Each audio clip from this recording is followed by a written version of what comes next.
There's a fundamental misunderstanding about what an empath's light actually is. People tend to think of it as kindness, warmth, or emotional sensitivity, and while those are part of it, they're only the surface. At its core, an empath's light is awareness. It's perception. It's the ability to see what is there without distortion, without denial, and without the layers of self-deception most people rely on to stay comfortable. And that's where the tension begins. Because when you carry that level of awareness, you don't just see beauty, you see contradiction. You see when someone says one thing but feels another. You notice the subtle shifts in tone, the hesitation in their words, the emotional undercurrents they're trying to suppress. You pick up on what's unresolved, what's hidden, what's avoided, and the important part is this: you don't have to point it out. You don't have to confront it. Your mere presence is enough. That's what people react to. Most individuals spend a significant portion of their lives managing internal discomfort by avoiding it. They build identities around who they think they are, not who they actually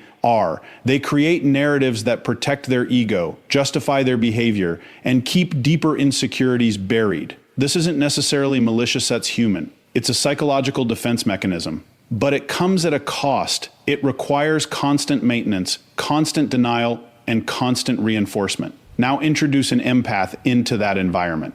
An empath doesn't play by those rules, not because they're trying to disrupt anything, but because they can't unsee what they see. Their awareness cuts through pretense. Their presence disrupts illusion, not aggressively, not intentionally, but inevitably. And when someone who is deeply invested in their own self-image comes into contact with that kind of clarity, something uncomfortable happens. They feel exposed. Not exposed in a literal sense where secrets are revealed out loud, but internally. Exposed. It's the feeling that someone sees more than you're showing, that they understand something about you that you haven't fully admitted to yourself. And for many people, that feeling is deeply unsettling. Now here's where it becomes psychologically interesting. Most people don't respond to that discomfort by becoming curious. They don't say, "Why do I feel seen right now?" or "What part of myself am I avoiding?" Instead, they externalize it. They look for a source outside of themselves to blame for the discomfort. And the easiest target is the empath. So what begins as silent recognition turns into subtle resistance. Maybe it shows up as dismissiveness. Maybe it's passive-aggressive comments. Maybe it's a sudden shift in attitude that feels disproportionate to anything you've actually done. From the empath's perspective, it can feel confusing because there was no conflict, no confrontation, no obvious trigger. But the trigger was never external. It was internal. Your presence challenged something they weren't ready to face. And this is where resentment starts to take shape, not as a loud, obvious emotion, but as something quieter and more insidious. It builds beneath the surface. It's masked as indifference, sarcasm, or even forced politeness. But underneath it is a very specific psychological dynamic. You represent a level of honesty they're not living in alignment with. And people don't resent what they don't notice. They resent what reminds them. What makes this even more complex is that empaths often try to compensate for this tension. They sense the discomfort, even if they don't fully understand it, and they try to soften their presence. They become more agreeable, more accommodating, more careful with their words. They dim their awareness in an attempt to make others feel safe. But that doesn't solve the problem. Because the issue was never what you said or did, it was what you represent. You can't negotiate with someone's internal conflict. You can't manage their discomfort for them. And the more you try to shrink yourself to avoid triggering it, the more you reinforce a dynamic where your clarity becomes something you feel responsible for hiding. That's not sustainable. At a deeper level, what's happening here is philosophical as much as it is psychological. Your light isn't just about being emotionally attuned, it's about being aligned with truth. And truth has a unique property. It doesn't require force to be disruptive. It simply exists, and in doing so, it challenges anything that isn't aligned with it. So when someone reacts negatively to your presence, it's not always a reflection of something you've done wrong. Often, it's a reflection of something they're not ready to see clearly. And this is the critical shift in understanding. Their resentment is not a rejection of your value, it's a reaction to their own dissonance. Once you recognize that, your role changes. You stop trying to fix the reaction, and you start understanding the pattern. You stop internalizing their discomfort, and you start observing it with clarity. You realize that being seen as too much, too intense, or too aware is often just another way of describing a level of perception that challenges the status quo. And not everyone is ready for that.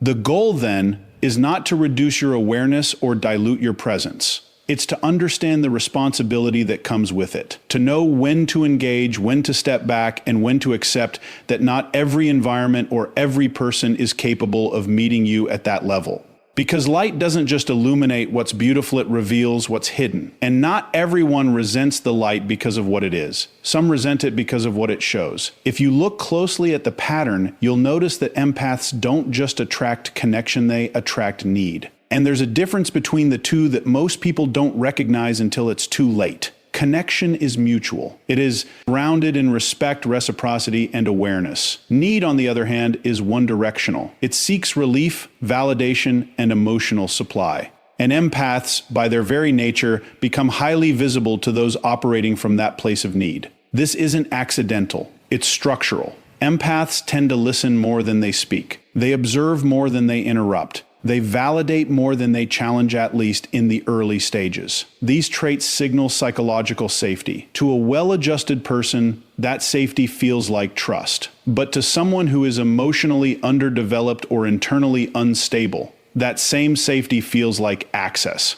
And access is where the dynamic begins to shift. Because when someone discovers that they can be understood without having to fully understand themselves, they start to lean on that external source. They begin to offload. They bring their confusion, their frustration, their unresolved emotions, and the empath almost instinctively receives it, not out of obligation, but out of wiring. There's a natural inclination to help make sense of things, to bring clarity, to reduce emotional chaos. At first, this can feel meaningful. It feels like purpose. It feels like you're making a difference in someone's life. And in many ways you are. But what often goes unnoticed is the lack of balance. The exchange isn't equal. One person is giving energy, attention, and insight. The other is consuming it. Now, in a healthy dynamic, this imbalance would correct itself over time. There would be a shift toward mutuality. The other person would develop awareness, take responsibility, and begin to contribute emotionally in return. But in unhealthy dynamics, the opposite happens.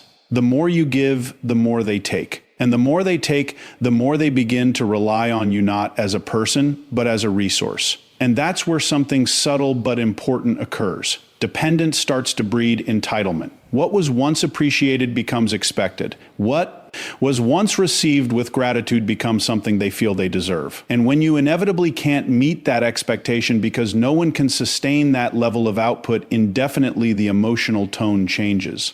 This is where resentment begins to form, and it often confuses empaths the most. Because from your perspective, nothing negative was introduced. You were supportive, you were patient, you were present. So when the other person becomes distant, critical, or even hostile, it feels disproportionate. It feels like a shift that came out of nowhere, but it didn't. It came from a psychological imbalance that had been building over time. The other person didn't just value what you gave, they began to measure themselves against it. And that comparison is uncomfortable because your ability to process emotions, to remain stable, to offer clarity, it highlights a gap in their own capacity. And instead of using that awareness as motivation to grow, many people respond by reframing the situation. They start to see your strength not as something admirable, but as something threatening. Your consistency becomes too much. Your insight becomes overanalyzing. Your emotional depth becomes intensity. These labels aren't accurate, they're defensive. They're a way of reducing the discomfort that comes from recognizing something in you that they don't yet possess in themselves. And when that discomfort isn't addressed internally, it gets redirected externally, toward you. So now, the very qualities that attracted them in the beginning become the source of irritation. Not because those qualities changed, but because their relationship to those qualities did. What once felt supportive now feels exposing. What once felt grounding now feels confronting. And here's the part that requires a level of clarity most empaths are not initially comfortable with. Some people are not drawn to you because they value who you are. They are drawn to you because they value what you provide. There's a functional difference between being appreciated and being used, and it often reveals itself only over time. This doesn't mean that every person who enters your life has harmful intentions. In many cases, it's unconscious. People operate from patterns they don't fully understand. They seek relief where they can find it, and when they encounter someone who can offer emotional clarity, they attach to it. But unconscious behavior still has consequences. And if you're not aware of the pattern, you can spend a significant amount of time overextending yourself, trying to maintain a dynamic that was never designed to be sustainable. You give more, hoping it will restore balance. You explain more, hoping it will create understanding. But the underlying structure doesn't change because it was built on extraction, not exchange. So the question becomes, what do you do with that awareness? First, you stop interpreting constant need as deep connection. They are not the same. Depth is measured by mutual investment, not by how much someone relies on you. Second, you begin to observe how people respond when access is limited, not removed completely, just limited. Do they become more respectful, more self-aware? Or do they become frustrated, distant, or dismissive? That response tells you everything you need to know about the nature of the dynamic. And finally, you recalibrate your role. You are not responsible for regulating other people's emotional states. You are not obligated to be the constant source of clarity in someone else's confusion. Your ability to understand others is a strength, but it's not a resource that should be available without boundaries. Because when giving becomes your identity, you attract those who are looking to take. And if you don't define the limits of that exchange, someone else will. So the goal is not to stop being empathetic. It's to become precise with it. To recognize where it's valued, where it's respected, and where it's simply consumed. Because the moment you confuse being needed with being respected, you enter a dynamic where your value is no longer defined by who you are, but by how much of yourself you're willing to give away. And that's not connection, that's depletion. There's a moment that almost every empath encounters, and it tends to arrive quietly at first. It's not dramatic, it's not announced. It begins as a subtle internal shift of realization that something about the way you've been engaging with people is no longer sustainable. You start to notice the imbalance more clearly. You feel the weight of constant availability. You recognize that your willingness to understand others has not always been matched by their willingness to understand you. And from that awareness, something begins to change. You start setting boundaries, not as a form of punishment, and not as a reaction of anger, but as a form of clarity. You begin to say no where you used to say yes. You pause where you used to immediately respond. You question dynamics that you previously accepted without hesitation. And most importantly, you stop overextending yourself in situations where your energy is not being respected. From your perspective, this shift feels grounded. It feels necessary. It feels like a correction. But from the perspective of someone who benefited from your lack of boundaries, it feels like something entirely different. It feels like loss. And loss, especially when it's not understood, often translates into resistance. This is where the psychological tension becomes very clear, because boundaries don't just limit behavior, they redefine relationships. They change the terms of engagement. They introduce structure where there was once open access. And for someone who has grown accustomed to that access, the introduction of limits can feel abrupt, even if it's objectively reasonable. Now, here's the critical detail. People don't react to boundaries based on what the boundary actually is. They react based on what the boundary takes away from them. If someone was used to having unrestricted emotional access to you, your time, your attention, your patience, then even a small boundary can feel significant. Not because it's unfair, but because it disrupts a pattern they had come to rely on. And when that pattern is disrupted, it forces them to adjust. But not everyone adjusts by becoming more aware. Some adjust by becoming defensive. They begin to reinterpret your behavior. What used to be seen as kindness is now framed as inconsistency. What used to be appreciated is now questioned. You may hear things like, "You've changed," or "You're not the same anymore," or even more subtle variations that imply distance or detachment.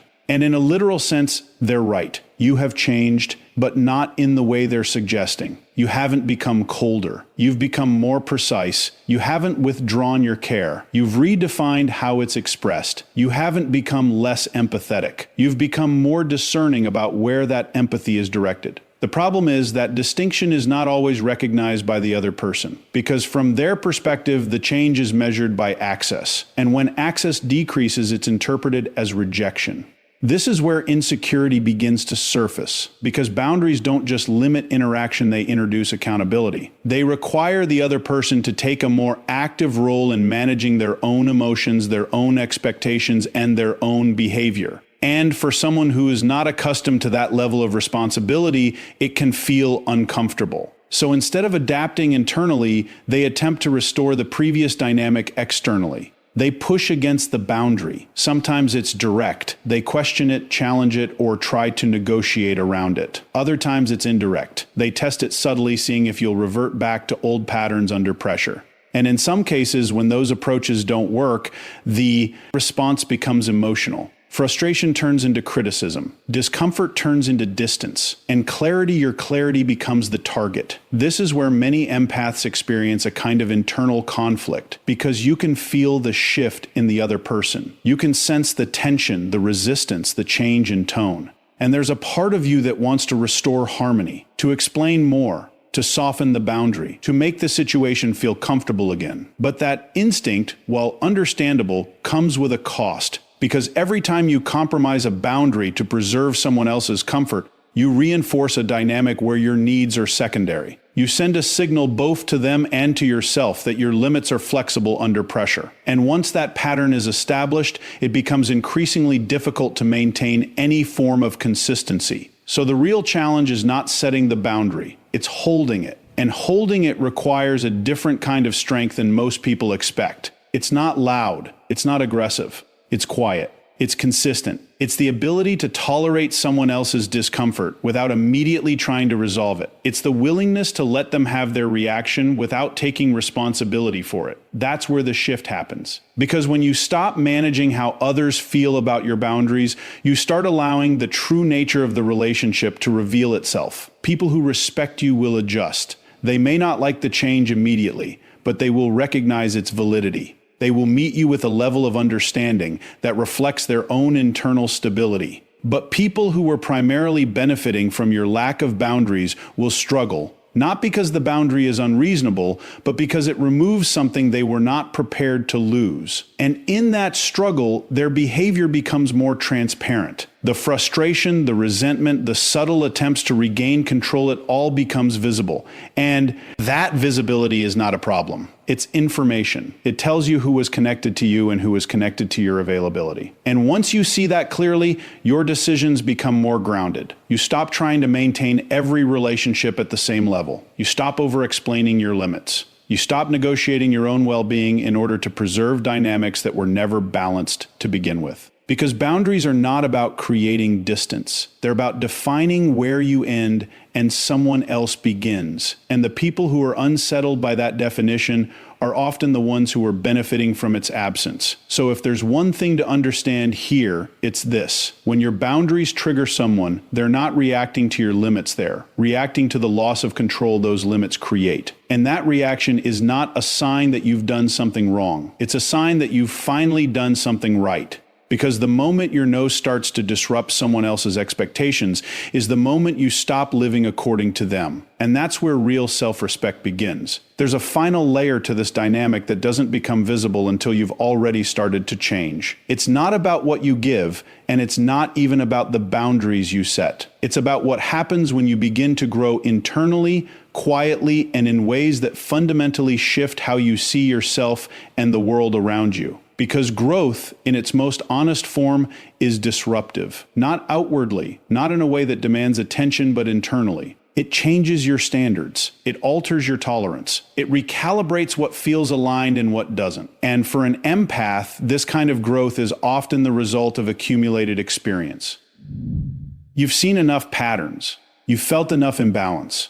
You've reached a point where awareness is no longer optional, it's integrated. And once that integration happens, you don't relate to people the same way anymore. You become more selective, not out of judgment, but out of clarity. You listen differently. You respond differently. You no longer feel the same urgency to fix, to explain, or to carry emotional weight that doesn't belong to you. There's a shift from participation to observation, from reaction to intention. From the inside, this feels like alignment. But from the outside, especially for those who have not undergone a similar process, it can feel like distance. And this is where the tension begins to deepen. Because your growth doesn't exist in isolation. It exists in contrast. It highlights differences in awareness, in responsibility, in emotional maturity. And for someone who has remained in the same patterns, that contrast can be difficult to ignore. It introduces a kind of silent comparison, not one that you initiate and not one that you necessarily even acknowledge, but one that they feel. They notice the shift in your behavior. They recognize that you're no longer engaging in the same ways. The conversations are different. The energy is different. The access is different. And whether they articulate it or not, they begin to measure that difference. Now, for someone who is open to growth, this can be motivating. It can serve as a point of reflection. They may begin to ask themselves questions. They may feel inspired to evolve, to close that gap, to meet you at a new level of awareness. But not everyone responds that way. For some, that contrast doesn't inspire, it threatens, because growth requires confrontation. It requires acknowledging what hasn't been addressed, what hasn't been resolved, what hasn't been developed. And for someone who is not ready to engage in that process, your evolution becomes a reminder of their stagnation. And reminders, especially the ones we didn't choose, tend to create resistance. So instead of moving toward growth, they move into reinterpretation. They start to reframe your change in a way that protects their current position. You're seen as distant, detached, maybe even arrogant. Your calm becomes indifference. Your clarity becomes rigidity. Your silence becomes judgment. These interpretations are not objective, they're defensive. They allow the other person to maintain their current identity without having to confront the discomfort of change. Because if your growth can be labeled as something negative, then it no longer needs to be understood. It can simply be dismissed. And this is where resentment begins to take on a more defined shape.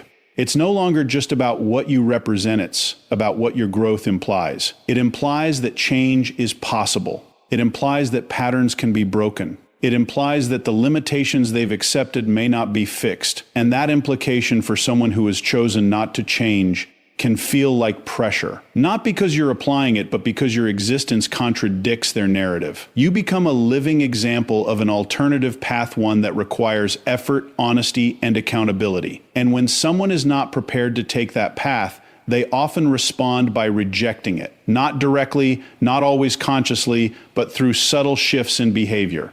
A lack of support, a withdrawal of enthusiasm, a tone that carries just enough distance to be felt but not easily addressed. From your perspective, this can be confusing at first, because your growth was not an attempt to separate, it was an attempt to align. You weren't trying to create distance, you were trying to become more grounded, more stable, more authentic. But growth has a natural consequence. It changes the structure of your relationships. And not all relationships are built to evolve. Some are built on shared patterns, shared habits, shared levels of awareness. And when one person moves beyond that shared space, the connection either adapts or it dissolves. That's not failure, that's reality. The mistake many empaths make at this stage is trying to maintain the old connection while living in a new version of themselves. They attempt to bridge the gap by over-explaining, by minimizing their growth, by revisiting behaviors they've already outgrown. But that creates internal conflict, because you can't move forward while consistently stepping back to maintain what no longer fits. Growth requires a level of consistency. It requires you to honor the changes you've made,